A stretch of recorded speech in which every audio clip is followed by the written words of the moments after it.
اس کی امپورٹنس ہوتی ہے. اس کو کہتے ہیں سر مسچف ان دا لا. وہ مسچف ان دا لا یہاں پہ جو لوگ بیٹھے ہیں ان سے میں چیلنج کرتا ہوں, چلیں ان سے پوچھیں کہ ان میں سے کتنوں نے یہ پاکستان پوسٹل سروسز آرڈیننس پڑھا ہے؟ کیا اس پہ کوئی ڈیلیبریشن ہوئی ہے؟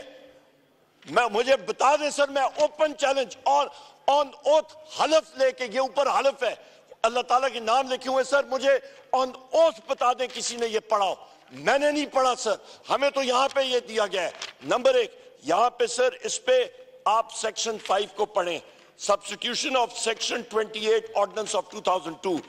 اس کا 28 میں ڈائریکٹ پوائنٹ پہ جاتا ہوں, ریموول آف ڈیفیکلٹیز, مسچف ان دا لا, جو کہ آپ سمجھیں کہ ٹریپ ڈور اپنے آپ کو بچانے کے لیے, اپنے لیے آسانیاں کیا, اپنے لیے خانچے بنانے کے لیے. یہاں پہ آپ پڑھیں سر, as may appear to be necessary for the purpose of removing the difficulty. as may be necessary کیا چیزیں ہوں گی, وہ ڈیفیکلٹی کون تعین کرے گا؟ کسی سٹینڈنگ کمیٹی میں خواتین و ذات آپ لوگوں نے پڑھا ہے؟ راجہ اشرف صاحب آپ نے یہ پڑھا ہے؟ یہاں پہ خورشید صاحب جو ہے, خورشید شاہ صاحب, کیا آپ نے پڑھا ہے؟ and the answer is no. یہ تہ خانوں میں خانچے جو بنا رہے ہیں یہ حکومت والے سر, یہ کس کی کہنے پہ؟ دوسرا آ جائیں جناب اسپیکر, یہاں پہ آپ نیشنل شپنگ کارپوریشن پہ یہ اتنی لمبی چوڑی آپ کی ترامیم آ رہی ہیں. جناب اسپیکر یہاں پہ نیشنل شپنگ میں آپ یہ ترامیم لا رہے ہیں, اس کو کون سی سٹینڈنگ کمیٹی نے پڑھا ہے؟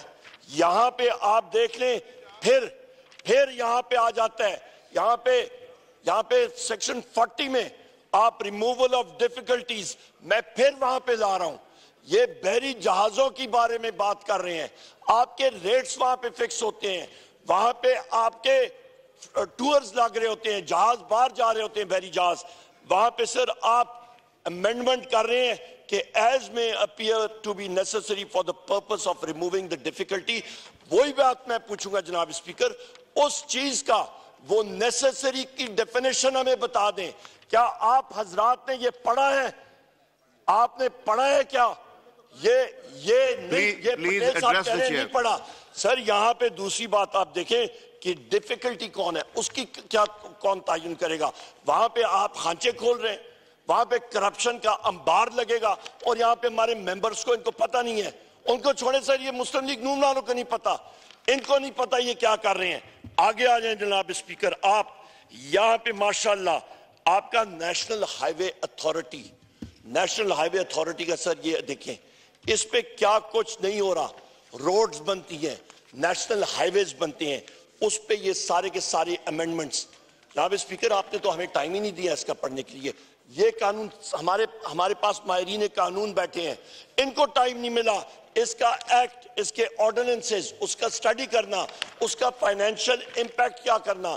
آپ اپنے ٹھیکیدار کو اگین یہ بات, جس وقت میں ابھی اس کو چیک کر رہا ہوں سر, بار بار ایک چیز آ رہی ہے, یہاں پہ بھی آپ کا پاکستان نیشنل شپنگ کارپوریشن میں removal of difficulty, postal services میں یہاں پہ یہ آپ دیکھ لیں جناب speaker, page number 9, removal of difficulties. Again as may appear to be necessary for the purpose of removing the difficulty. as may be necessary کا تعین کس نے کیا؟ ان مشکلات کا, ڈیفیکلٹی کا تعین کون کرے گا؟ ہمیں بتا دیا جائے. ریٹ آگے یہ اپنے من پسند کانٹریکٹرز کو دے رہے ہیں, پیچھے ملک کا دیوالیہ ہو جائے گا, اربوں روپے کے پہلے ہم لوگ قرضوئی ہیں, اوپر یہ ماشاءاللہ اپنی جیبیں فل کر دیں, پیچھے رہے گا کیا؟ پہلے بھی ہوتا جا جائے, ابھی بھی. پھر آگے آ جائیں جناب اسپیکر آپ, amendment for the privatization commission ordinance. Sir ہمیں کیا معلوم, پرائیویٹائزیشن کمیشن میں ملک کے اثاثے state owned enterprises privatization commission کے ذریعے بیچے جاتے ہیں. ایک لفظ اربوں خربوں کی ویلیو ہے وہاں پہ جناب اسپیکر. یہاں پہ یہ بات آ رہا ہے, اپیلیٹ ٹرائیبیونل کی بارے میں آ رہے ہیں, یہاں پہ آپ آ رہے ہیں جناب statement of objectives and reasons. اس پہ ہمیں کیا معلوم, ہمیں اپریز کرنے کا ٹائم نہیں ملا. یہاں پہ آپ کرنے جا رہے ہیں پرائیویٹائزیشن, کس کا امپیکٹ؟ یہ نوید قمر صاحب رہ چکے ہیں پرائیویٹائزیشن منسٹر, ان سے پوچھیں